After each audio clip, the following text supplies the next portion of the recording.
والموت راحة لنا من كل شر آمين আলহামদুলিল্লাহ যাবতীয় প্রশংসা একমাত্র আল্লাহ রাব্বুল আলামিনের জন্য, যে মহান রব আমাদেরকে প্রতি সপ্তাহের মতো আজকেও এই ইলমি দারসে উপস্থিত হওয়ার সুযোগ করে দিলেন। সে আল্লাহ তাআলা শুকরিয়া আদায় করছি, আলহামদুলিল্লাহ। অতঃপর সালাত এবং সালাম নাযিল হোক সর্বশ্রেষ্ঠ নবী এবং রাসূল মুহাম্মদ সাল্লাল্লাহু আলাইহি ওয়াসাল্লামের উপর। আল্লাহুম্মা সাল্লি ওয়া সাল্লিম আলাইহি। আমরা গত দার্সে আলোচনা করছিলাম যে প্রাকৃতিক প্রয়োজন পূরণ করা এই সম্পর্কিত বিভিন্ন মাসআলা, পেশাব পায়খানা করার আদব, এই নিয়ে আমরা গত পর্বে বেশ কিছু আলোচনা তুলে ধরেছি। আজকে আমাদের আলোচনা শুরু হচ্ছে হলো বাবুল উযু, উযু সম্পর্কে। আল উযু এই শব্দটা শাব্দিক অর্থে আল ওয়াদা শব্দ থেকে এসেছে, যার মানে হচ্ছে সৌন্দর্য, পরিষ্কার পরিচ্ছন্নতা। শোনা যাচ্ছে না?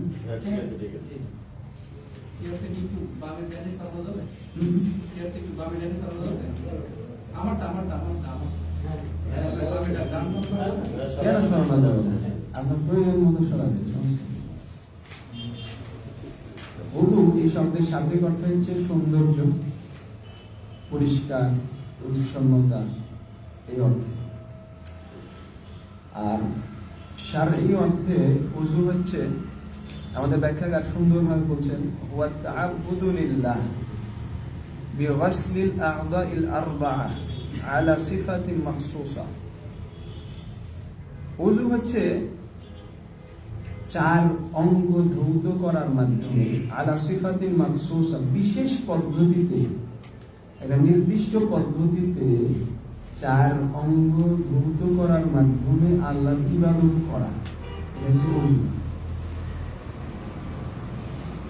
উযু হচ্ছে এই মূলত চারটা অঙ্গের ভিত্তিতে উযু হয়। মূল হচ্ছে চারটা অঙ্গ, এটা হচ্ছে উযুর মূল অঙ্গ। আবার কিন্তু বলেছেন উযু হচ্ছে ইসালুল মা ইলাল আ'দাইল আরবা'a মা'আন নিয়্যাহ, নিয়াতের সাথে এই চার অঙ্গে পানি পৌঁছানো। ওযুতে অবশ্যই কি নিয়াত লাগবে, নিয়াতের সাথে সাথে এই চার অঙ্গে পানি পৌঁছানোর নাম হলো ওযু। ওযুর বিধান কি? ওযু হচ্ছে সালাতের জন্য, ওযু হচ্ছে আবশ্যক শর্ত একটা। কারণ আল্লাহ তাআলা বলছেন, ইয়া আইয়ুহাল্লাযীনা আমানু ইযা কুমতুম ইলাস সালাহ ফাগসিলু উজুহাকুম ওয়া আইদিয়াকুম ইলাল মারাফিক ওয়ামসাহু বিরুউসিকুম ওয়া আরজুলাকুম ইলাল কা'বাইন। যে হে ঈমানদারগণ, তোমরা যখন সালাতের উদ্দেশ্যে দাঁড়াও তখন তোমাদের মুখমণ্ডল ধৌত করো, তোমাদের দুই হাত কনুই সহ, ইলাল মারাফিক মানে মা অর্থে কনুই সহ, এবং মাথা মাসহ করো, এবং দুই পা ধৌত করো, ইলাল কা'বাইন মানে টাকনু সহ। এখানে ওযু হচ্ছে সালাতের একটা শর্ত, ওযু ছাড়া সালাত শুদ্ধ হবে না। রাসূলুল্লাহ সাল্লাল্লাহু আলাইহি ওয়াসাল্লাম এই সম্পর্কে বলছেন, লা ইয়াকবালুল্লাহু সালাতা আহাদিকুম ইযা আহদাসা হাত্তা ইয়াতাওয়াদ্দা। আল্লাহ তাআলা তোমাদের কারো সালাত কবুল করবেন না যদি সে মুহদিস হয়, মানে ওযু না থাকে। এই অবস্থায় তার সালাত কবুল হবে না যতক্ষণ না সে ওযু করে।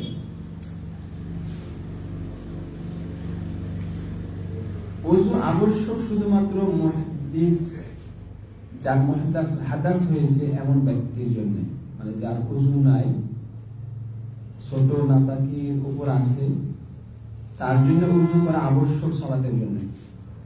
কিন্তু যার ওযু ভঙ্গ হয়নি, তার সালাত সহিহ যদিও সে নতুন ওযু না করে। কারণ নবী সাল্লাল্লাহু আলাইহি ওয়াসাল্লাম মক্কা বিজয়ের দিনে তিনি 5 ওয়াক্ত সালাত আদায় করেছিলেন এক ওযু দিয়ে। আর তিনি বলেছিলেন যে আমদান সনাতু, আমি এটা ইচ্ছা করে করেছি। মানে এটা যে জায়েজ, এটা বর্ণনা করার জন্য উনি 5 ওয়াক্ত সালাত এক ওযুতেই আদায় করেছেন। কিন্তু প্রত্যেক ওয়াক্তের জন্য, প্রত্যেক সালাতের জন্য ওযু করা এটা কিন্তু মুস্তাহাব। জায়েজ এক ওযু দিয়ে অন্য সালাত আদায় করা জায়েজ, কয়েক ওয়াক্ত সালাত, কিন্তু প্রত্যেক সালাতের জন্য নতুন ভাবে ওযু করা হচ্ছে মুস্তাহাব। আনাস রাদিয়াল্লাহু তাআলা থেকে বর্ণিত আগের সম্পর্কে দলিল যে নবী সাল্লাল্লাহু আলাইহি সাল্লাম কানা ইয়াতাওয়াদ্দাউ লিকুল্লি সালাহ, নবী সাল্লাল্লাহু আলাইহি সাল্লাম প্রত্যেক সালাতের জন্য তিনি ওযু করতেন। তখন আনাস রাদিয়াল্লাহু তাআলা আনহুকে বলা হলো যে ওয়া আনতুম, আপনারাও কি এরকম করেন? তিনি বললেন যে নাহনু কুননা নুসাল্লি আকসারা মিন সালাতিন বিওযুই ওয়াহিদ, না আমরা এক ওযু দিয়ে একের অধিক সালাত আদায় করি, একাধিক ওয়াক্ত করি। কিন্তু রাসূলুল্লাহ সাল্লাল্লাহু আলাইহি সাল্লাম তিনি প্রত্যেক ওয়াক্তের জন্য নতুন করে ওযু করতেন, প্রত্যেক সালাতের জন্য। তো এগুলো থেকে বোঝা যায় যে প্রত্যেক সালাতের জন্য ওযু করা মুস্তাহাব, আর যার ওযু নাই তার জন্য সালাত আদায় করার জন্য ওই ব্যক্তির ওযু করাটা হচ্ছে আবশ্যক, সালাতের শর্ত, যার ওযু নাই। এখন তাহলে আল্লাহ তাআলা বললেন ইযা কুনতুম ইলা সালাহ ফাগসিলু উজুহাকুম ওয়া আইদিয়াকুম, আমল সিগা দিয়ে বোঝায় যখন সালাতে দাঁড়াবে, কেন ওযু আছে কি নাই এরকম কোনো শর্ত উল্লেখ নাই। তো যেহেতু আমরা হাদিস থেকে দলিল পাচ্ছি, অতএব আমরা উসুল থেকে জানি যে হাদিস দিয়েও আম বর্ণনা কখনো কখনো খাস হয়, হাদিস দিয়েও কোরআনের আম বর্ণনা খাস হয়, এটা সহিহ, এই উসুল সহিহ। তো যেহেতু হাদিসে আমরা এরকম বর্ণনা পাচ্ছি, অতএব কোরআনের এই শাব্দিক অর্থকে আমরা সালাফদের বুঝ অনুযায়ী অন্য অর্থে বুঝবো। সেটা কি? সেটা সালাফগণের ব্যাখ্যা কি, ইযা কুনতুম ইলা সালাতি মুহদিসিন, যখন ওযু না থাকে ওই অবস্থায় যদি তোমরা সালাত আদায় করতে চাও, ফাগসিলু উজুহাকুম, তখন তোমরা কি তোমাদের মুখমণ্ডল ধৌত করো। এইভাবে ব্যাখ্যা করতে হবে, ইযা কুনতুম ইলা সালাত আই মুহদিসিন, মানে ওযু না থাকা অবস্থায় তোমরা যদি সালাত আদায় করতে চাও তখন কি করো? তখন ওযু করো, এই অর্থে। বুঝতে পারলেন ব্যাখ্যাটা? এই হচ্ছে একটা ব্যাখ্যা। তো এই ব্যাখ্যার মাধ্যমে কিন্তু উভয় পক্ষের, উভয় দলিলগুলোর মাঝে সমন্বয় হয়ে যাবে, জামা সমন্বয় হবে। তো তাহলে আমরা বলছি যে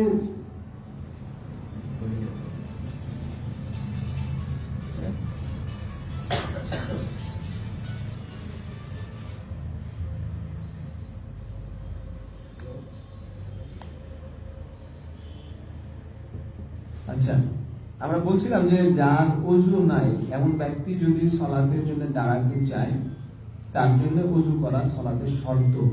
আর যার ওযু আছে তারপরে পরের ওয়াক্তে যদি সালাত আদায় করতে চায় তাহলে তার জন্য ওযু করা মুস্তাহাব। আমাদের লেখক বলছেন যে ইয়াজিবু আলা কুল্লি মুকাল্লাফ আইয়ুসাম্মিয়া ইযা যাকা, প্রত্যেক মুকাল্লাফ ব্যক্তির জন্য, মুকাল্লাফ মানে কি? শরীয়তের দায়িত্বপ্রাপ্ত, মানে যার উপরে শরীয়তের হুকুম বর্তাবে, দায়িত্ব আছে, এরকম ব্যক্তির জন্য যদি স্মরণ থাকে তাহলে বিসমিল্লাহ বলা ওযুর আগে, এটা তার জন্য আবশ্যক। ইয়াজিবু মানে ফরজ, তার জন্য আবশ্যক।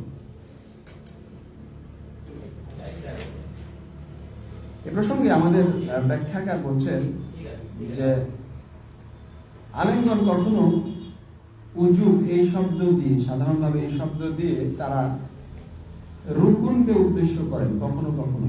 রুকুন মানে যেটা ছাড়া শুদ্ধ হবে না, যেটা ছাড়া ওই কাজ শুদ্ধ হবে না। যেমন আমরা বললাম, আমরা জানি যে সালাতে সূরা ফাতিহা পাঠ করা রুকুন, তার মানে সূরা ফাতিহা না পড়লে সালাত শুদ্ধই হবে না। আবার কখনো কখনো আলেমগণ উজুব দিয়ে তারা বোঝান যে আবশ্যক, ওই কাজটা না থাকলে সঠিক হবে কিন্তু সেটা না করার কারণে সে পাপী হবে, এটা উজুব অর্থে আসে কখনো কখনো। তো আমরা সবাই জানি যে শরীয়তের বিধিবিধান মুকাল্লাফ ব্যক্তির জন্য এটা আবশ্যক, কিন্তু মুকাল্লাফ যে নয় তার জন্য আবশ্যক নয়। এই জন্য আমাদের ব্যাখ্যাকার এভাবে বললেন যে আলা কুল্লি মুকাল্লাফ, মুকাল্লাফ ব্যক্তির জন্য বিসমিল্লাহ বলা আবশ্যক। আমাদের ব্যাখ্যাকার এখানে বলবেন যে আমাদের লেখকের মত হচ্ছে বিসমিল্লাহ বলাটা তিনি ফরজ হিসেবে গণ্য করছেন। বিসমিল্লাহ বলা, উযুতে বিসমিল্লাহ বলা ফরজ, এটা ইমাম শাওকানি রাহিমাহুল্লাহ তার কিতাবে বলছেন। তো এই বিষয়ে আলেমদের মাঝে মতভেদ আছে, ইখতিলাফ আছে। একদল আলেম বলছেন যে বিসমিল্লাহ বলা হচ্ছে ওয়াজিব, আবশ্যক, আর কেউ কেউ বলেছেন যে বিসমিল্লাহ বলা হচ্ছে মুস্তাহাব। কেউ কেউ আবার বলেছেন ওযুর শুরুতে বিসমিল্লাহ বলা হচ্ছে বিদআত, এর দলিল নাই। যেমন ইমাম মালিক রাহিমাহুল্লাহ এটা বলেছেন বিসমিল্লাহ বলা হচ্ছে বিদআত। আর আরেকটা বর্ণনা তার থেকে পাওয়া যায় যে উনি বলছেন বিসমিল্লাহ বলা হচ্ছে মুবাহ, বৈধ। কেন এই মতভেদ? এই সম্পর্কে যে হাদিস বর্ণিত হয়েছে সেই হাদিস আসলে সহিহ কি না এই নিয়ে মতভেদ হওয়ার কারণে বিধানে মতভেদ আসছে বিসমিল্লাহ বলা। তো এই সম্পর্কে একটু কথা আমি বাইরে থেকে যোগ করি। বিসমিল্লাহ বলার বিধান সম্পর্কে জমহুর আলেমের মত হচ্ছে বিসমিল্লাহ বলা হচ্ছে সুন্নাহ, মুস্তাহাব। এটা ইমাম মালিক রাহিমাহুল্লাহর একটা মত, আবু হানিফা, শাফিঈ এবং ইমাম আহমদ রাহিমাহুল্লাহর প্রসিদ্ধ মত। আর ইসহাক রাহিমাহুল্লাহ এবং ইমাম আহমদ ইবনে হাম্বল রাহিমাহুল্লাহর আরেকটা মতে বিসমিল্লাহ বলা হচ্ছে ওয়াজিব, আর এটা হচ্ছে জাহিদীদের মত। কিন্তু ইসহাক এবং ইমাম আহমদ রাহিমাহুল্লাহর কথা হচ্ছে যে যদি ভুল বশত সেটা ছেড়ে দেয় বিসমিল্লাহ বলা, তাহলে ওযু নষ্ট হবে না, বাতিল হবে না। কিন্তু স্মরণ থাকার পরেও যদি বিসমিল্লাহ না বলে তাহলে ওযু হবে না। এটা এই যুগের ইমাম ইবনে বাজ রাহিমাহুল্লাহ এই মতকে প্রাধান্য দিয়েছেন যে স্মরণ থাকলে বিসমিল্লাহ বলা ওয়াজিব, যেটা আমাদের লেখক ইমাম শাওকানি রাহিমাহুল্লাহ প্রাধান্য দিলেন। আর আরেকটা মতে যে যদি ভুলেও যাবে তাও বিসমিল্লাহ মাফ হবে না, বরং আবার পুনরায় ওযু করতে হবে। এটাই এই দিকে অনেকটা বুঝাইতেছিলেন শেখ নাসিরউদ্দিন আলবানী রাহিমাহুল্লাহ। তবে আলাকুল্লি সঠিক মত হচ্ছে আলাকুল্লি সেটা হচ্ছে বিসমিল্লাহ বলা হচ্ছে মুস্তাহাব, বিসমিল্লাহ বলা হচ্ছে মুস্তাহাব, ওয়াজিব নয়। আর এটা হচ্ছে ইমাম বুখারী, শেখুল ইসলাম ইবনে তাইমিয়া এবং ইমাম সানাআনী, শেখ মুকবিল ইবনে হাদি আল-ওয়াদি এবং ইমাম শেখ মুহাম্মদ ইবনে সালেহ আল-উসাইমিন রাহিমাহুল্লাহ আজমাইন, তাদের সকলের মত বিসমিল্লাহ বলা হচ্ছে মুস্তাহাব, এটা ওয়াজিব নয়। কারণ এই সম্পর্কে যে দলিল আছে সেটা সহিহ নয়। আমাদের ব্যাখ্যাকার এখানে উল্লেখ করেছেন যে যে হাদিসটা আছে এই সম্পর্কে যে লা উযুআ লিমান লাম ইয়াযকুর ইসমাল্লাহি আলাইহি, যে ব্যক্তি ওযুর শুরুতে বিসমিল্লাহ বলে না তার ওযু হয় না, এই হাদিসটা অনেক আলেমদের নিকট সহিহ নয়। এই হাদিসটা জয়ীফ, যদিও শেখ আলবানী রাহিমাহুল্লাহ হাদিসটাকে হাসান বলে উল্লেখ করেছেন। হাসান হলেও এই পক্ষের আলেমগণ সেই হাদিসের জবাব দিয়েছেন এই যে এখানে ওযু হয় না বলে উদ্দেশ্য হচ্ছে পরিপূর্ণ ওযু হয় না, এখানে শর্ত উদ্দেশ্য করা হয়নি, এইভাবে তারা হাদিসটা ব্যাখ্যা করেছেন। তো এই ছিল বিসমিল্লাহ বলা সম্পর্কে। আমাদের লেখক বলছেন যে মুকাল্লাফ ব্যক্তির জন্য বিসমিল্লাহ বলা আবশ্যক, কিন্তু আল্লাহু আ'লাম আমরা ইখতিলাফ দেখলাম এবং কারণ দেখলাম যে বিসমিল্লাহ বলা ফরজ নয়, আবশ্যক নয়, বরং ওযুর শুরুতে বিসমিল্লাহ বলা হচ্ছে মুস্তাহাব, সুন্নাহ। আল্লাহু আ'লাম বিস-সাওয়াব। আমাদের লেখক কিন্তু এই দিকে গেছেন মুস্তাহাব বলার পক্ষেও উনি না। উনি বলছেন যে বাল লাউ কানাতিল বাসমালাতু মুস্তাহাব্বা ফি হাযাল মাওদি' লা নুকিলা ইলাইনা যালিক, এই অবস্থানে যে বিসমিল্লাহ বলা মুস্তাহাব হতো তাহলে দলিল আসতো। ওসমান রাদিয়াল্লাহু তাআলা, আবু হুরায়রা রাদিয়াল্লাহু তাআলা সহ অন্যান্য সাহাবী যারা নবী সাল্লাল্লাহু আলাইহি ওয়াসাল্লামের ওযুর পদ্ধতি বর্ণনা করেছেন, তারা কেউ বিসমিল্লাহর কথা বর্ণনা করেননি। এইভাবে আমাদের ব্যাখ্যাকার উল্লেখ করেছেন যে বিসমিল্লাহ বলা মুস্তাহাব বলে বর্ণনা আসতো, কিন্তু আম বর্ণনা থেকে কিছু কিছু বর্ণনা পাওয়া যায় রাসূলুল্লাহ সাল্লাল্লাহু আলাইহি ওয়াসাল্লাম কোনো কাজ শুরু করার আগে বিসমিল্লাহ বলতেন। আম দলিলগুলো দিয়ে মুস্তাহাব বলে মনে হয় জমহুর আলেমদের মত এটা, আর এটাই বেশি সহিহ আল্লাহু আলাম যে বিসমিল্লাহ বলা মুস্তাহাব সুন্নাহ। তার মানে আমাদের লেখক বলছেন ওয়ায়াতামাদমাদু ওয়ায়াস্তানশিক, মানে ওটা ওই মাতুব ওখান থেকে যে ইয়াজিবু আলা কুল্লি মুকাল্লাফ, প্রত্যেক মুকাল্লাফের জন্য ওযুর শুরুতে আবশ্যক বিসমিল্লাহ বলা স্মরণ থাকলে, তারপরে আরো কি আবশ্যক সেটা কুলি করা মদমদা এবং ইস্তিনশাক। ইস্তিনশাক বলা হয় নাকে পানি টেনে নেওয়া, ভিতরে পানি পৌঁছানো, আর ইস্তিনশাক বলা হয় নাক ঝাড়া, পানি বের করে দেওয়া। আর মাদমাদা ও ইয়াতামাদমাদু এটার মানে হচ্ছে তামাদমাদা ইয়াতামাদমাদু এর মানে হচ্ছে পানি মুখের মধ্যে দিয়ে একটু মোড়ানো, কুলি করা, এটা আমরা বলি। এইটা আমাদের লেখকের মত হচ্ছে এই কুলি করা এবং নাকে পানি প্রবেশ করানো ওযুতে এটা হচ্ছে আবশ্যক। আর আল্লাহু আলাম এটাই বেশি সহিহ। যদি আমাদের ব্যাখ্যার কথাগুলো একটু আগে উল্লেখ করি, যে যেই উনি বলছেন যেই সব আলেমরা বিসমিল্লাহ এই নাকে পানি প্রবেশ করানো এবং কুলি করাকে আবশ্যক বলেন, তারা দলিল পেশ করছেন যে ইযা তাওয়াদ্দা আহাদুকুম ফালিয়াজআল ফি আনফি মাআন সুম্মা লিয়ামতাসির, মুত্তাফাকুন আলাইহি। রাসূলুল্লাহ সাল্লাল্লাহু আলাইহি ওয়াসাল্লাম বলছেন যে তোমাদের কেউ যখন ওযু করে তখন সে যেন তার নাকে পানি দেয়, দিয়ে নাক ঝাড়ে। সহিহ বুখারী মুসলিম হাদিস।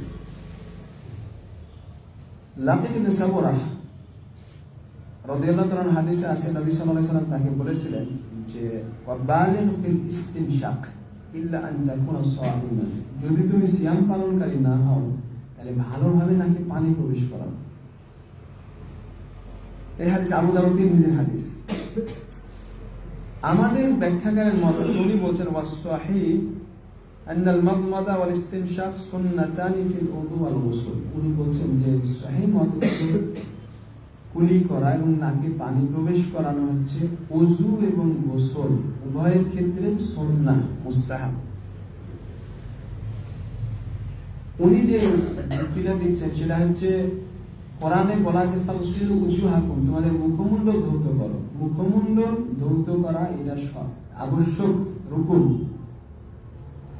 আর ওয়াজিব বলতে উনি বলছেন ওয়াজিব বলতে যেটা মুখের সামনে দেখা যায় বাইরের অংশ হচ্ছে ওয়াজিব, কিন্তু নাকের বাইরের অংশ ওয়াজিব হলো ভিতরের অংশ, এটা ওয়াজিব মুখমণ্ডল নয়। মুখের ভিতরে কুলি করা এটা ওয়াজিবের অন্তর্ভুক্ত নয়। এই দিক থেকে উনি বলছেন যেহেতু এটা ওয়াজিবের অন্তর্ভুক্ত নয় তাই এটা সুন্নাহ, এটা আবশ্যক নয়। কিন্তু সহিহ মত হচ্ছে আল্লাহু আ'লামু বিস-সাওয়াব যে আরেক পক্ষে দলিলে বেশি সহিহ যে ওয়াজিবের অন্তর্ভুক্ত এটা। আল্লাহ তাআলা বলেন ফাগসিলু উজুহাকুম, তোমাদের মুখমণ্ডল ধৌত করো, এর মধ্যে ওই নাকে পানি দেওয়া কুলি করা অন্তর্ভুক্ত, যেটা আমাদের লেখক উল্লেখ করলেন যে কুলি করা এবং নাকে পানি দেওয়া এটা হচ্ছে আবশ্যক ওযুতে ফরজ। এটাই বেশি সহিহ আল্লাহু আ'লাম বিস-সাওয়াব। এই সম্পর্কে কিছু কথা উল্লেখ করি। শেখ ইবনে উসাইমিন রাহিমাহুল্লাহ তার শারহুল মুমতি কিতাবের 1 নম্বর খণ্ডে 119 পৃষ্ঠায় উল্লেখ করেছেন ওয়াল ফামু ওয়াল আনফু মিনহু আই মিনাল ওয়াজহ। উনি বলছেন যে নাক এবং মুখ এটাও মুখমণ্ডলের অন্তর্ভুক্ত। এই বলে উনি বেশ কিছু আলোচনা নিয়ে আসছেন। ফতোয়া লাজনা দাইমাতে উল্লেখ করা আছে, ফতোয়া লাজনা দাইমা 4 নম্বর খণ্ডের 78 পৃষ্ঠায় যে সাবাদাতিল মাদমাদাতু ওয়াল ইস্তিনশাক ফিল উযু মিন ফি'লিন নবী সাল্লাল্লাহু আলাইহি ওয়াসাল্লাম ওয়া কওলি, যে কুলি করা এবং নাকে পানি দেওয়া ওযুতে এটা নবী সাল্লাল্লাহু আলাইহি ওয়াসাল্লামের কর্ম এবং কথা উভয় থেকেই প্রমাণিত। ওয়া হুমা দাখিলানি ফি গুসলিল ওয়াজহ, আর এটা মুখমণ্ডল ধৌত করারই অন্তর্ভুক্ত। ফালা ইয়াসিহু ওযু মান তারাকাহুমা আও তারাকা ওয়াহিদান মিনহুমা, সুতরাং যে ব্যক্তি দুইটার একটা কুলি করা অথবা নাকে পানি দেওয়ার কোনো একটা ছেড়ে দিবে অথবা উভয়টাই ছেড়ে দিবে তার ওযু সঠিক সহিহ হবে না। ফতুল্লাহ দাইমা 4 নম্বর খণ্ডের 78 পৃষ্ঠা। আলাকুল এটাই বেশি সহিহ যে নাকে পানি দেওয়া এবং কুলি করা, মুখমণ্ডল ধৌত করা এই অন্তর্ভুক্ত, আর এই দুইটাই হচ্ছে ফরজ, যেটা আমাদের লেখক ইমাম শাওকানি রাহিমাহুল্লাহ উল্লেখ করেছে, এটাই সহিহ। তারপরে আমাদের লেখক বলছেন সুম্মা ইয়াগসিলু জামিআ ওয়াজহিহি, তারপরে পুরা মুখমণ্ডল ধৌত করবে ওযুতে। মুখে পানি দিয়ে কুলি করা, তারপর নাকে পানি দেওয়ার পরে পুরা মুখমণ্ডল ধৌত করবে। এই মুখমণ্ডল ধৌত করা হচ্ছে ওযুর অন্যতম একটা রুকুন, যেটা ছাড়া ওযু সহিহ হবে না। কারণ আল্লাহ তাআলা ওই সূরা মাইদার আয়াতে এই কথা উল্লেখ করেছেন, ফাগসিলু উজুহাকুম। ওয়াজ বলা হয়, যেটা আমাদের লেখক বলছেন মিন মানবাতিশ শা'r ইলা মুনতাহা যিবনি তুলান ওয়া মিন শাহমাতিল উযুন ইলা শাহমাতিল উযুনিল উখরা আরাদান ওয়া আজমা'আল উলামা'উ আলা উজুবি রাসল। ওয়াজ বলতে যেখান থেকে চুল উঠে, চুল গজায়, ওখান থেকে একবারে চিবুক থুতনি পর্যন্ত দৈর্ঘ্যে, একবারে থুতনির শেষ পর্যন্ত। আর প্রস্থে হলো এক কানের লতি থেকে আরেক কানের লতি পর্যন্ত। এই মাঝখানের অংশটা হচ্ছে কি ওয়াজ, মুখমণ্ডল। এটা ধৌত করা হচ্ছে ফরজ। উনি বললেন কি যে আজমা'আল উলামা আলা উজুবি গাসল, মুখমণ্ডল ধৌত করা যে ফরজ, এই বিষয়ে আলেমদের মধ্যে ইজমা আছে।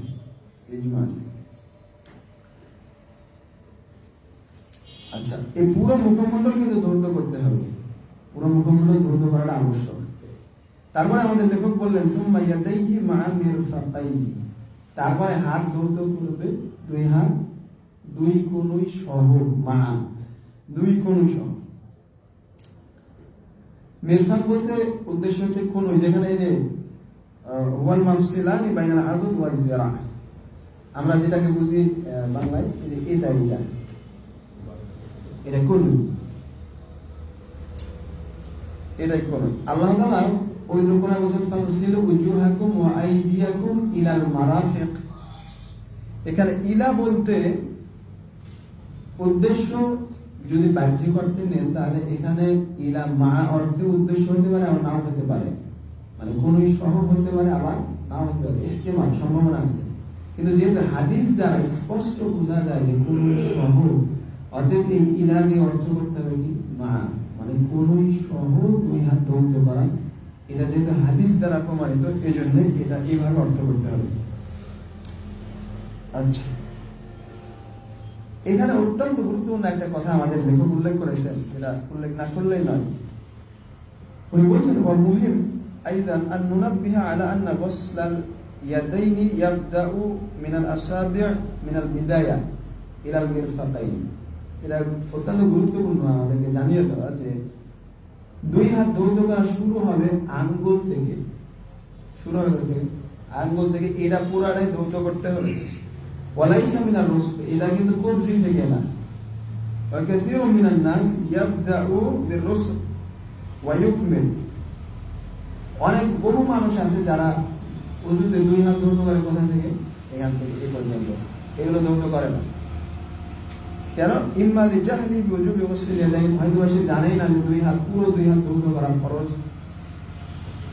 আও ইতিমাদান আলা গুসলিল কাফাইনি ফি বিদায়াতিল ওযু, অথবা ওযুর শুরুতে যে দুই হাত কবজি পর্যন্ত ধৌত করেছে, এটাই যথেষ্ট মনে করেছে। কিন্তু আমরা জানি, সামনে দেখবো যে ওযুতে ধারাবাহিকতা বজায় রাখা হচ্ছে কি একটা রুকুন। এখন যদি প্রথমে আপনি হাত কবজি পর্যন্ত ধৌত করাই যথেষ্ট মনে করেন, তাহলে কুলি করার আগে, মুখ ধৌত করার আগে আপনি কোনটাকে নিয়ে গেলেন? হাত ধৌত করা। আর তারকিব ঠিক থাকলো, তারকিব ঠিক থাকলো না। এই জন্য আমাদের ব্যাখ্যাকার যেটা বলছেন এটাই সহিহ কথা, যে দুই হাত প্রথমে ধৌত করবেন, এটা মুস্তাহাব মনে করে, কিন্তু রুকুন করে কখন ধৌত করবেন?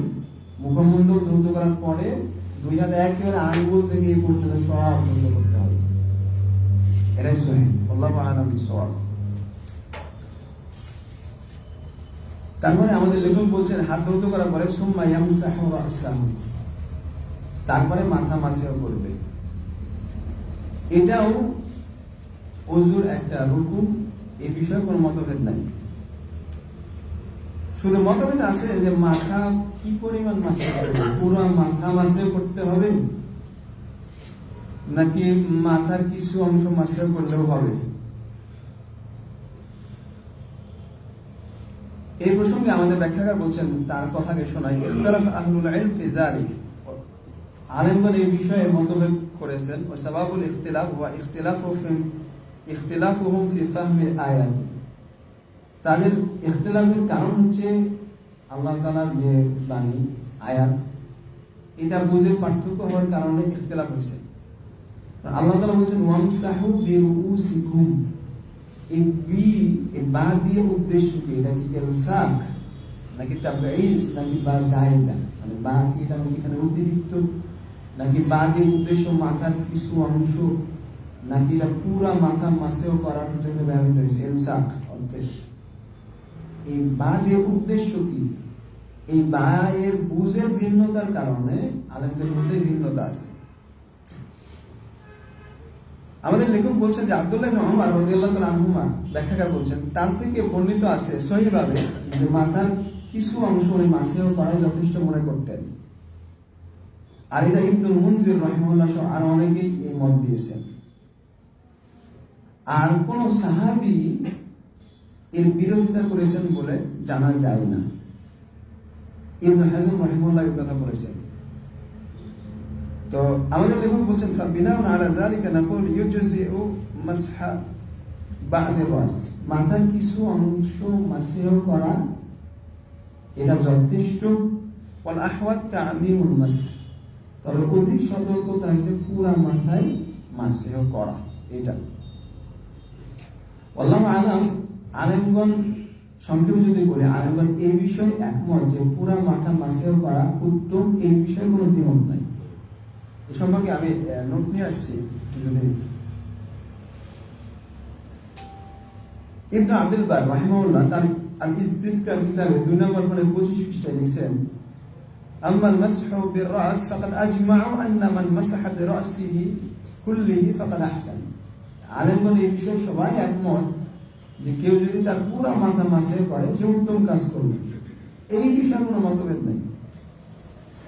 বরং মতভেদ হচ্ছে মাথার কিছু অংশ মাসেও করলে হবে কি না, এই প্রসঙ্গে কথা। তো কথা হচ্ছে পুরা মাথায় মাসে করতে হবে, তবে কেউ যদি কিছু অংশ মাসেও করে, যেহেতু সাহাবী থেকে দলিল আছে, অতএব কোনো সমস্যা নাই, এটাও যথেষ্ট। আল্লাহু আ'লাম। শেখ ইবনে উসাইমিন রাহিমাহুল্লাহ তিনি এইভাবে উল্লেখ করেছেন, বিভিন্ন জায়গায় উল্লেখ করেছেন। তবে ফতোয়া লাজনা দায়েমা ফতোয়া হচ্ছে পুরা মাথা মাসেও করাই হচ্ছে ফরজ, আবশ্যক। যেহেতু বললাম যে ইখতিলাফ আছে, শেখুল ইসলাম ইবনে তাইমিয়া রাহিমাহুল্লাহ তিনি এই মতের দিকে গেছেন। ওনাদের মতে বা হচ্ছে ইলসাক, এখানে ওয়ামসাহু বিরুউসিকুম বা এর উদ্দেশ্য হলো পুরা মাথা মাসেও করা। আর ওনাদের যুক্তি আছে যে মাথা মাসেও করা, তারপর তায়াম্মুম করার বিষয়ে, যে কেউ তায়াম্মুম যদি করে মুখমণ্ডল বলতে করা, আল্লাহ মুখমণ্ডল মাসেও করার কথা বলছেন না, ফামসাহু উজুহাকুম, যে মুখমণ্ডল মাসেও করা। তো এখানে যদি কেউ শুধু মুখমণ্ডল কিছু অংশ মাসেও করে তায়াম্মুম হবে? হবে। এখানে উদ্দেশ্য হচ্ছে পুরো মুখমণ্ডল। ঠিক ওই রকম উদ্দেশ্য হচ্ছে মাথা মাসেও পুরো মাথা। এ ধরনের বিভিন্ন তারা দলিল নিয়ে আসছেন। ইবনুল কাইয়িম রাহিমাহুল্লাহ তার জাদুল মাআদের 1 নম্বর খণ্ডের 193 পৃষ্ঠায় লিখছেন যে লাম ইয়াসিহা আনহু সাল্লাল্লাহু আলাইহি ওয়াসাল্লাম ফি হাদিসিন ওয়াহিদ আন্নাহু ইকতাসারা আলা মাসহি বা'দ রাসি, যে নবী সাল্লাল্লাহু আলাইহি ওয়াসাল্লাম থেকে একটা বর্ণনা সহিভাবে বর্ণিত হয়নি যে উনি মাথার কিছু অংশ মাসিও করেছেন, এরকম নাই। এটা জাদুল মাআদ উল্লেখ করেছেন। আলা কুল্লিন আমরা এটা মনে করি যে পুরা মাথা মাসিও করাটাই হচ্ছে ওয়াজিব, আবশ্যক, ফরজ। তবে কেউ যদি সাহাবীর ওই দলিল দিয়ে কিছু মাসিও করে, তাহলে শক্তভাবে ইনকার করার কোনো সুযোগ নেই, যেহেতু এই পক্ষে দলিল আছে। তবে আহওয়াত অবশ্যই এই বিষয়ে সকল আলেম একমত যে পুরা মাথা মাসিও করা উত্তম, কোনো সন্দেহ নেই। অতএব অধিক নিরাপদ মত হচ্ছে এই মতের দিকে যাওয়া।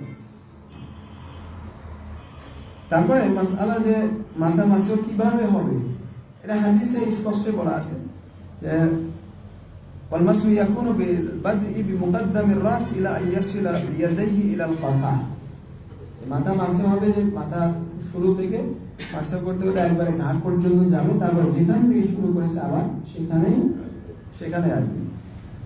এটা হলো পদ্ধতি। والمرأة كالرجل في مسح رأسها, মহিলারাও মাথা মাসের ক্ষেত্রে পুরুষদের মতো, মানে পুরুষরা যেভাবে মাথা মাসেও করবে মহিলারাও সেইভাবে মাথা মাসেও করবে। তারপরে আমাদের লেখক বলছেন মা উযুনাইহি, মাথা মাসেও করবে কান মাসেও করার সাথে, মানে কানও মাসেও করতে হবে। এই সম্পর্কে একটা হাদিস আছে, রাসূলুল্লাহ সাল্লাল্লাহু আলাইহি ওয়াসাল্লাম বলেছেন যে আল উযুনানি মিনার রাস, দুই কান হচ্ছে মাথার অন্তর্ভুক্ত। এই হাদিস নিয়ে ইখতিলাফ আছে, কিন্তু আলা কুল্লি এই হাদিস সঠিক মত হচ্ছে হাদিস গ্রহণযোগ্য। তো এখন মাসেও করবেন কিভাবে, কান মাসেও করবেন কিভাবে? আমাদের ব্যাখ্যাকার বলছেন আনতাদা ইবহাম ওয়াল ইয়াদ খালফাল উযুন ওয়াস সাবাবা ফি দাখিলিহা ওয়া তাবদা মিন আল আসফালি ওয়া তারতাকি ইলা আল আ'লা ওয়া হিয়া আল কাইফিয়া আল্লাতী আখাযনাহা আন উলামাইনা। কান মাসেও করার পদ্ধতি হচ্ছে আপনি আপনার বৃদ্ধাঙ্গুল কানের পিছনে রাখবেন আর শাহাদাত আঙ্গুল কানের মধ্যে দিবেন, দিয়ে নিচ থেকে মাসের করে উপরের দিকে উঠবেন। ওয়াহিয়াল কাইফিয়া আল্লাতী আখাযনাহা আন উলামাইনা, এটাই হলো পদ্ধতি, যে পদ্ধতি আমাদের আলেমদের কাছ থেকে আমরা শিখেছি। কিরকম দেখেন তো, কিরকম দেখে বললাম, বৃদ্ধাঙ্গুল বাইরে, শাহাদাত আঙ্গুল ভিতরে, দিয়ে নিচ থেকে উপরে উঠবেন, দিয়ে ভিতরে সাদা আঙ্গুল দিয়ে তো বললাম যে নিচ থেকে উপরে উঠবে। আচ্ছা,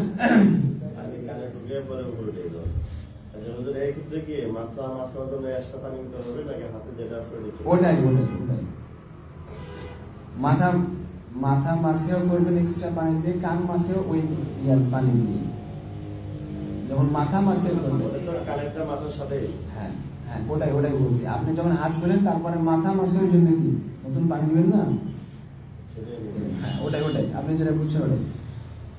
তারপরে মাসআলা হচ্ছে, এখন প্রশ্ন যে কান মাসেহ করা কি আবশ্যক কি না, এই সম্পর্কে আলেমদের মধ্যে মতভেদ আছে। তবে আমাদের ব্যাখ্যাকার যেটা বলছে সেটাই বেশি সহিহ, আল্লাহু আ'লাম। সেটা হচ্ছে আদম উজুবি মাসহিল উযুনাইন, দুই কান মাসেহ করা কিন্তু ফরজ নয়, বরং এটা মুস্তাহাব। বিভিন্ন দলিল আছে না, আমার কাছে নোট আছে, তবে এটাই বেশি সহিহ। তারপর আমাদের লেখক বলছেন ওয়ায়ুজুযিউ মাসহা বা'দিহি, মাথার কিছু অংশ মাসেও করাও যথেষ্ট হবে, যেটা আমরা বলেই দিলাম, মাথার কিছু অংশ মাসেও করাও যথেষ্ট হবে। কারণ ওই ইবনে ওমর রাদিয়াল্লাহু তাআলা আনহু থেকে হাদিসে আসারে আমরা ওটা পাই সহিহ সনদ, অতএব এটা যথেষ্ট হবে ইনশাআল্লাহ। তারপরে ওয়াল মাসহু আলাল ইমামা, পাগড়ির উপর মাসেও করাও এটাও কি যথেষ্ট হবে। কারণ নবী সাল্লাল্লাহু আলাইহি ওয়াসাল্লাম থেকে সহিহভাবে প্রমাণিত হয়েছে যে তিনি পাগড়ির উপর মাসেও করতেন, এটা সহিহ হাদিস। তারপরে আমাদের লেখক বলছেন সুম্মা ইয়াগসিলু রিজলাইহি মা'আল কা'বাইন,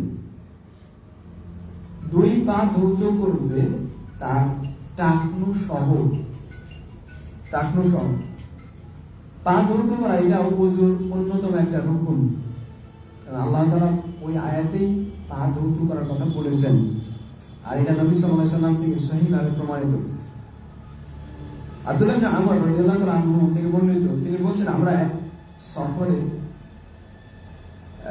নবী সাল্লাল্লাহু আলাইহি ওয়াসাল্লাম আমাদের থেকে পিছনে ছিলেন, তো আমরা এসে আসরের সালাতের সময় একটু দেরি হয়ে গেছে, আমরা সকলে ওযু করছিলাম, ওযু করে পায়ে শুধু কোনো রকম মাসিয়া করছিলাম।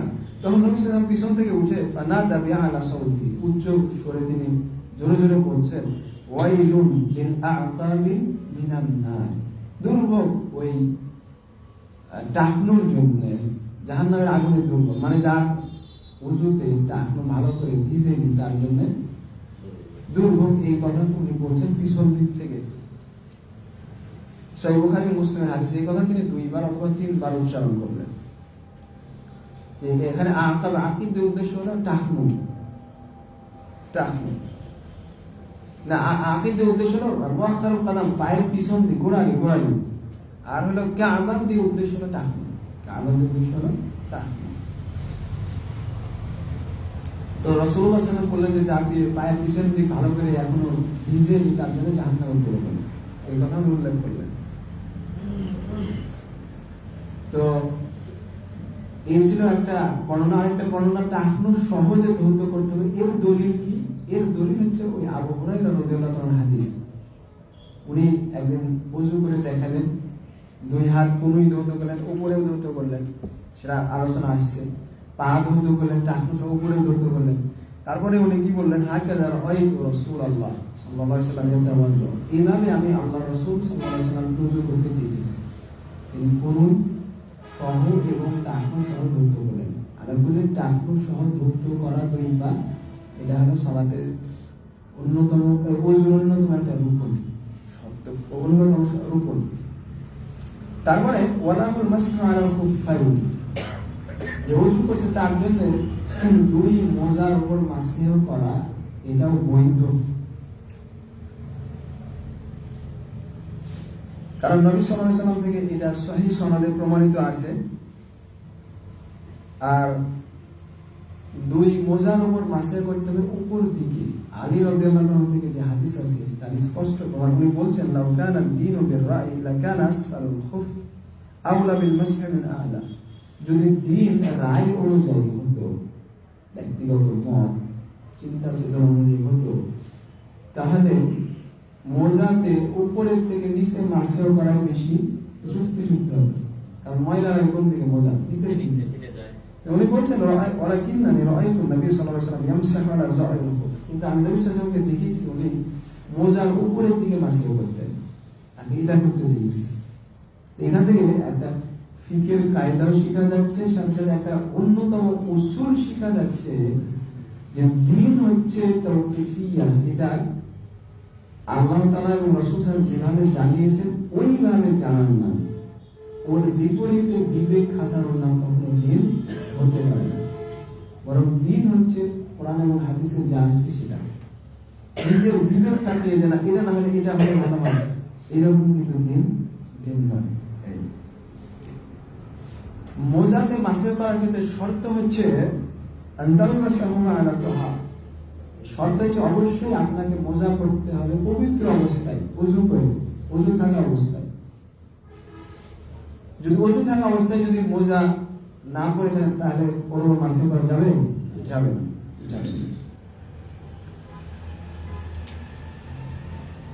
কারণ নবী সাল্লাল্লাহু আলাইহি ওয়াসাল্লাম থেকে এই পর্বে সহিহ সনদে বর্ণিত আছে, মুগীরা ইবনে শুআবা রাদিয়াল্লাহু আনহু হাদিস, উনি এক ঘটনায় রাসূল সাল্লাল্লাহু আলাইহি ওয়াসাল্লামের মোজা খুলতে যাচ্ছিলেন, রাসূলুল্লাহ সাল্লাল্লাহু আলাইহি ওয়াসাল্লাম কি বললেন যে দাহুমা ফা ইন্নী আদখালতুহুমা তাহিরাতাইন, তুমি রাখো, এটা বের করো না, কেননা আমি এটা পবিত্র অবস্থায় এই দুইটা পরেছি।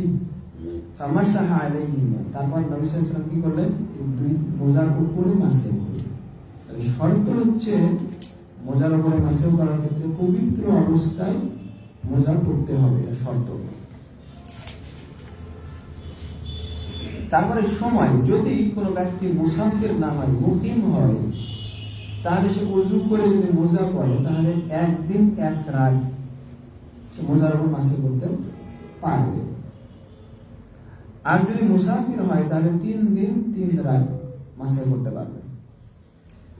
এখানে শুরাহ ইবনে হালি রাহিমাহুল্লাহ বলেছেন, আমি আয়েশা রাদিয়াল্লাহু তাআলা আনহাকে দুই মোজার উপরে মাসে করা সম্পর্কে জিজ্ঞেস করলাম। উনি তখন বললেন, সাল আলিয়ান ফাহুয়া আ'লামু মিন্নি, তুমি এক কাজ করো, তুমি আলীকে জিজ্ঞেস করো, কারণ উনি আমার চাইতে বেশি জানেন। কারণ হুয়া কানা ইউসাফিরু মা রাসূলিল্লাহ সাল্লাল্লাহু আলাইহি ওয়াসাল্লাম, কারণ উনি রাসূলুল্লাহ সাল্লাল্লাহু আলাইহি ওয়াসাল্লামের সাথে সফর করতেন, তাই তাকে জিজ্ঞেস করো। তো শুরাইহ রাহিমাহুল্লাহ বলেন, আমি এসে আলী রাদিয়াল্লাহু তাআলা আনহুকে জিজ্ঞেস করলাম, তিনি বললেন লিল মুকিম ইয়াউমুন ওয়া লাইলা ওয়া লিল মুসাফির সালাসাতু আইয়ামিন ওয়া লায়ালিন, মুকিম ব্যক্তির জন্য একদিন এবং এক রাত সময়, আর মুসাফির ব্যক্তির জন্য 3 দিন 3 রাত।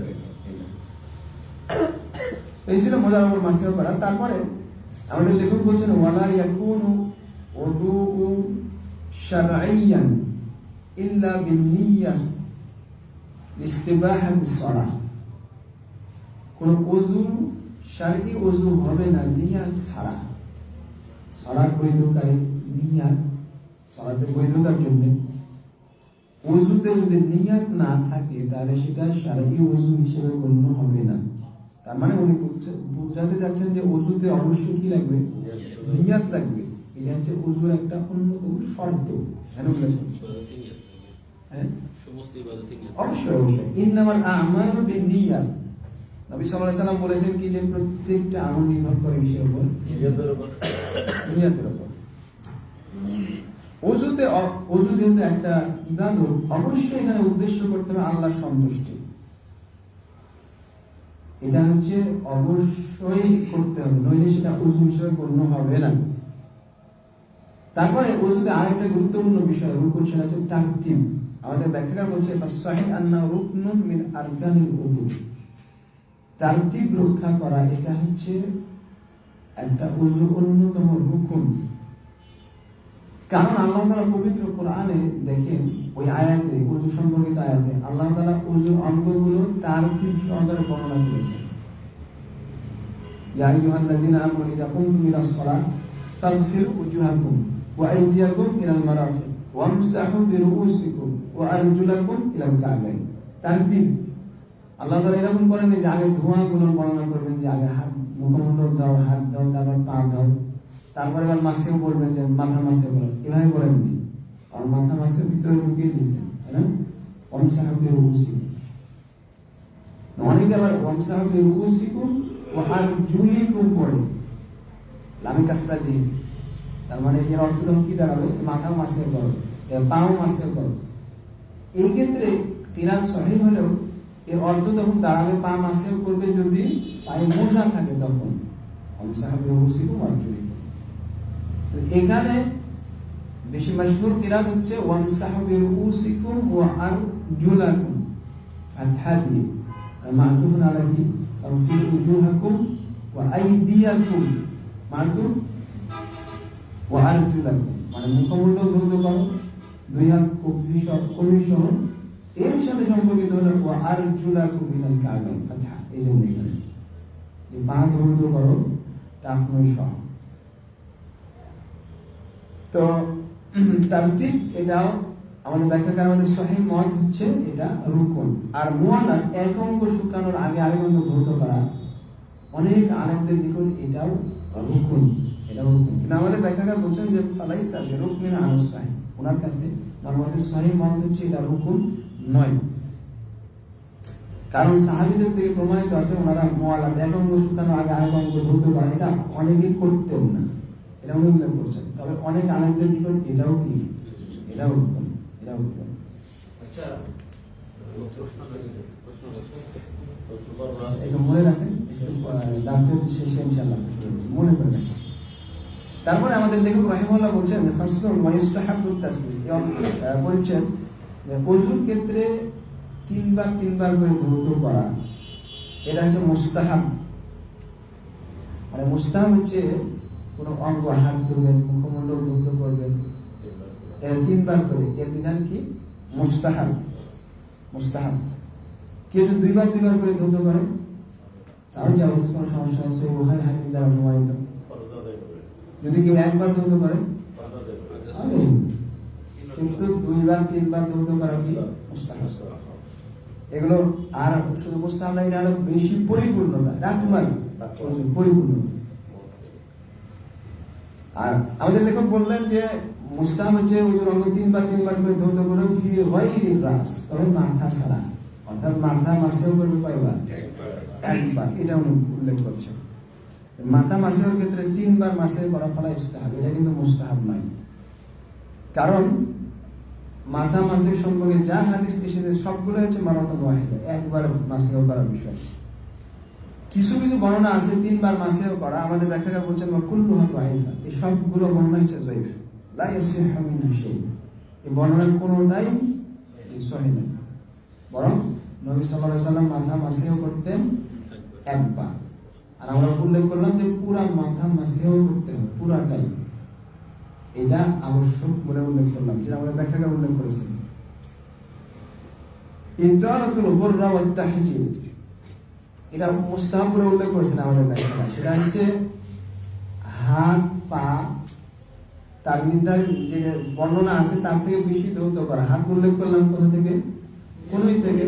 কনুই থেকে যদি আরো ধৌত করে এটা মুস্তাহাব।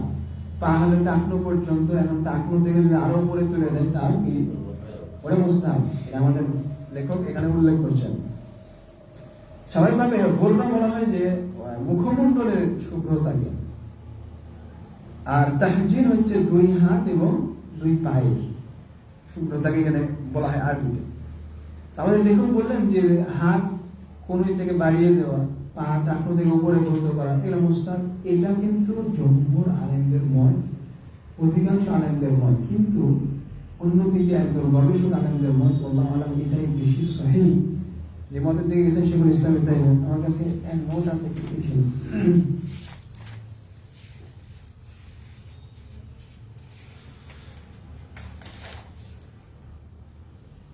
একদল আলেমের মতে ইমাম আবু হানিফা, শাফিঈ, আহমদ রাহিমাহুল্লাহ, তাদের মতে ওযুতে এই অঙ্গ বাড়তি করে ধৌত করা এটা হলো মুস্তাহাব।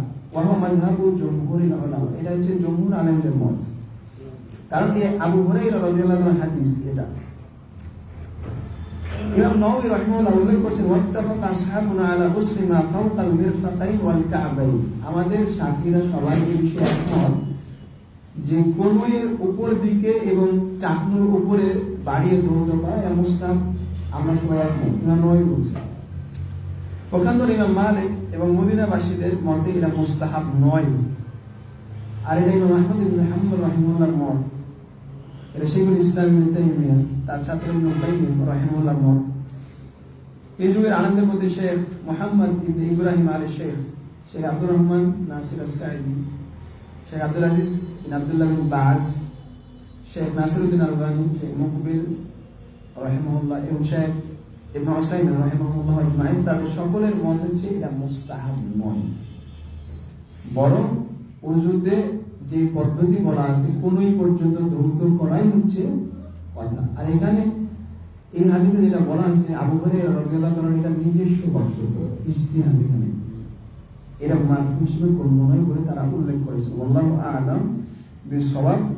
আর আমাদের ব্যাখ্যাকারও এখানে এই বিষয়টাই উল্লেখ করেছেন যে ওযুতে কনুইয়ের থেকে উপরে বাড়তি করা, টাকনুর উপরে বাড়তি করা এটা মুস্তাহাব নয়। এই যে গবেষক ওলামাদের কথা বললাম তাদের এই মতটাই বেশি সহিহ, আল্লাহু আ'লাম বিসওয়াব। তারপরে আমাদের লেখক বলছেন ওয়াতাকদিমুস সিওয়াক, ওযুর শুরুতে, ওযুর আগে মিসওয়াক করা এটা মুস্তাহাব। এই প্রসঙ্গে রাসূলুল্লাহ সাল্লাল্লাহু আলাইহি ওয়াসাল্লাম বলেছেন, লাউলা আন আশুক্কা আলা উম্মতি লা'আমারতুহুম বিস-সিওয়াক ইনদা কুল্লি উযু, কোন কোন বর্ণনা আছে ইনদা কুল্লি সালাহ। আমার উম্মতের জন্য যদি কষ্টকর মনে না করতাম তাহলে আমি প্রত্যেক ওযুর সময় মিসওয়াক করার আদেশ করতাম। এইভাবে রাসূলুল্লাহ সাল্লাল্লাহু আলাইহি ওয়াসাল্লাম বলেছেন যে যেহেতু তাদের জন্য কষ্টকর হয়ে যাবে তাই জন্য আদেশ করেন ওযুর আগে মিসওয়াক করা হচ্ছে মুস্তাহাব। এখন তার আরো বেশি আলাদা দিকে দেখবেন যে ওই যে ইনদা কুল্লি সালাহ যেটা আছে, ওনারা দেখবেন কি সালাতের আগে মিসওয়াক করে না, সবার আগে একটু বসে হারামাইনের ইমাম তারা করে। তো ইনদা কুল্লি ওযু এটা মুস্তাহাব, এটা কোনো সন্দেহ নেই, প্রত্যেক ওযুর আগে। তারপরে আমাদের লেখক বলছেন ওয়াসলাল ইয়াদাইনি ইলা রুসবাইনি সালাসান ক্বাবলা শুরুই ফি গাসলিল আ'দাইল মুতাকাদ্দিমা, ওযুর অঙ্গগুলো ধৌত করার আগে, ওযুর শুরুতে দুই হাত কবজি পর্যন্ত ধৌত করা এটা মুস্তাহাব। মানে শুরু করছেন প্রথমে দুই হাত কবজি পর্যন্ত, সালাসান তিনবার ধৌত করা এটা হচ্ছে মুস্তাহাব। বিল ইত্তিফাক, আমাদের ব্যাখ্যারা বলছেন এই বিষয়ে সবাই একমত। আর ওসমান রাদিয়াল্লাহু আনহু হাদিসে এটা প্রমাণিত হয় যে নবী সাল্লাল্লাহু আলাইহি ওয়াসাল্লাম এইভাবে করতেন, যেটা সহিহ বুখারী ও মুসলিমের বর্ণনা। আচ্ছা, যতদূর আলোচনা করলাম আপনাদের কি প্রশ্ন বেশি আছে, আগাবো নাকি এখানে তার শেষ করব? মুকাল্লাফ ব্যক্তি হচ্ছে শরীয়তের দায়িত্বপ্রাপ্ত। দার্স কি চালাম? আপনার প্রশ্ন কি বেশি আছে? না, আমি শুনি, প্রশ্ন যদি বেশি থাকে তাহলে এখানে দার্স অফ করবো, আর যদি প্রশ্ন যদি কম থাকে তাহলে দার্স চালাবো।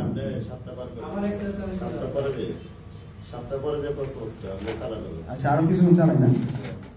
আচ্ছা, আর কয়েকটা মাসালা বলি, যত থাকবে থাকবে ইনশাআল্লাহ। হ্যাঁ, আমাদের লেখক বলছেন অজুভঙ্গের কারণ অনেক সময় লাগবে, আপাতত যে কয়টা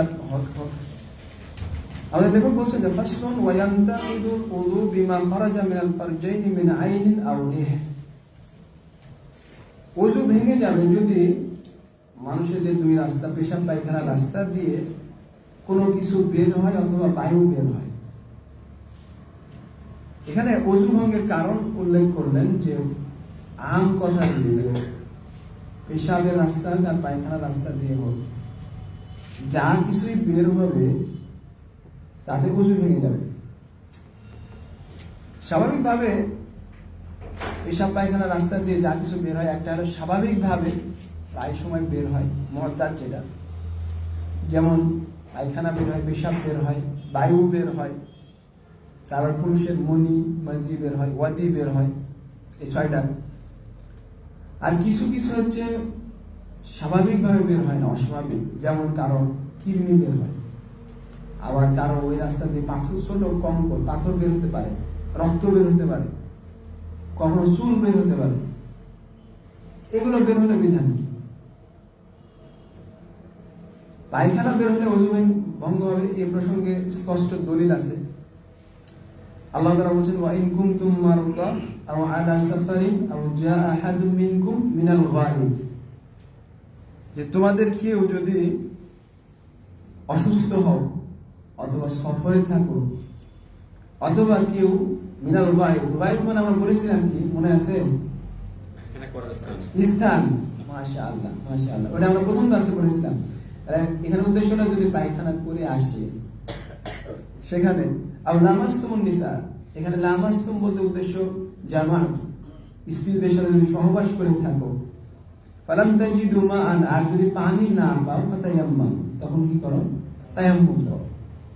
তার মানে ওগুলো যদি করে আসো তার মানে তোমাদের আর পবিত্রতা থাকবে না, তাই ওযু করতে হবে। এখন যদি ওযুর জন্য পানি না পাও তখন তায়াম্মুম করবে, এই তো মাফহুম, তাই না? তার মানে বোঝা যাচ্ছে যে কেউ যদি পেশাব পায়খানা করে আসে তাহলে তার ওযু ভেঙে যাবে, এইটা। তারপরে পেশাবের ক্ষেত্রে স্পষ্ট দলিল আছে যে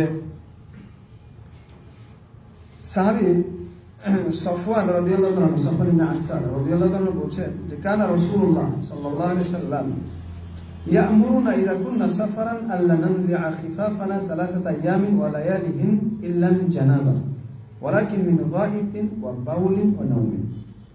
রাসূলুল্লাহ সাল্লাল্লাহু আলাইহি ওয়াসাল্লাম আমাদেরকে নির্দেশ দিতেন, আমরা যখন সফরে থাকতাম তিনি নির্দেশ দিতেন যে আমরা যেন 3 দিন আমাদের মোজা না খুলি, ইল্লা মিন জানাবাহ, জানাবাত ছাড়া, মানে যদি বড় না পাকি হয়, গোসল করা হয়, তখন কি করতে হবে?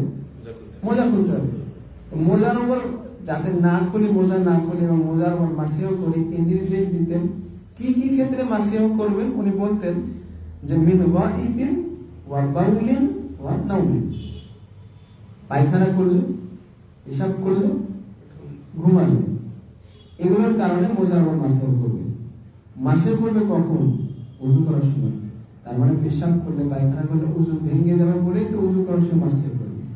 তার মানে এই হাদিস তো প্রমাণ করে যে যদি পেশাব করে এবং পায়খানা করে তাহলে তার ওযু ভেঙে যাবে। তারপরে বায়ু বের হলে যে ওযু ভেঙে যায়, এর দলিল রাসূলুল্লাহ সাল্লাল্লাহু আলাইহি ওয়াসাল্লাম বলেছেন ইযা ওয়াজাদা আহাদুকুম ফি বাতনি শাইয়ান ফাআশকালা আলাইহি আখরাজা মিনহু শাইউন আম লা ফালা ইয়াখরুজ মিনাল মাসজিদ হাত্তা ইয়াসমা'a সাওতান আও ইয়াজিদা রিহান।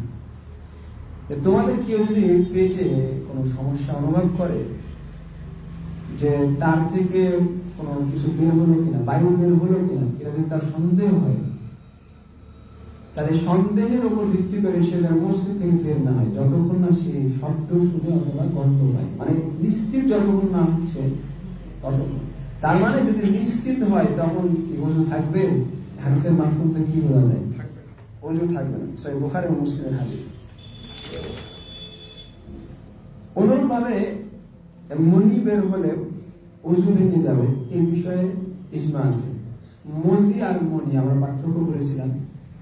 মজি হচ্ছে মানুষের শাহওয়াত উত্তেজনার অবস্থায় যে তরল পদার্থ বের হয়, আর মনি হচ্ছে উত্তেজনা ফুরিয়ে গেলে, মানে উত্তেজনা থাকছে না, মানুষের কামনা বাসনা পূরণ হয়ে গেলে সাথে যেটা বের হয় শরীর থেকে দ্রুত বেগে, সেটা হলো মনি, বীর্য আমরা বাংলায় যেটা বলি।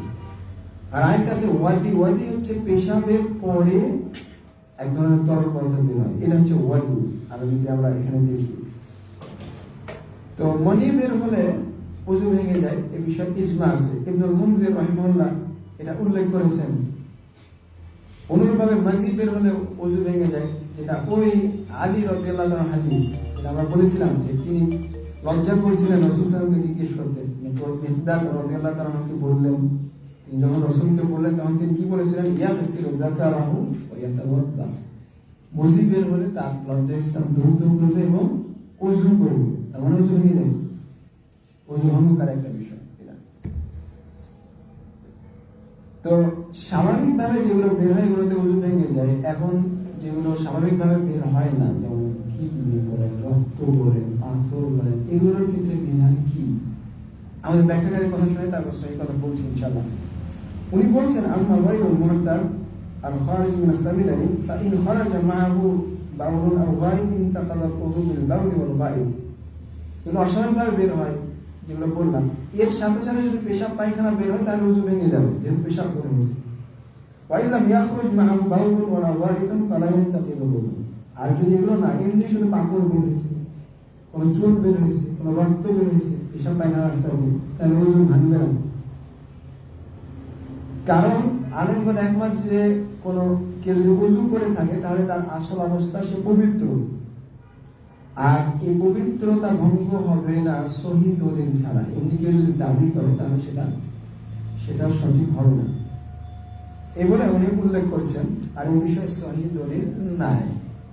আলা করলেন অন্যদিকে আরেকদল আলেমের মধ্যে যে ওযু ভেঙে যাবে, এ সম্পর্কে ইবনে কুদামা রাহিমাহুল্লাহ তার আল মুগনি কিতাবে 1 নম্বর খণ্ডে 230 পৃষ্ঠায় উল্লেখ করেছেন যে যেগুলো মানে স্বাভাবিকভাবে বের হয় না, খুব দুষ্কর, মাঝে মাঝে হতে পারে, যেমন রক্ত, কোনো কিডনি, পাথর, চুল, ফায়ানকুলুল উযু আইদা। উনি বলছেন যে এটার মাধ্যমে ওযু ভেঙে যাবে।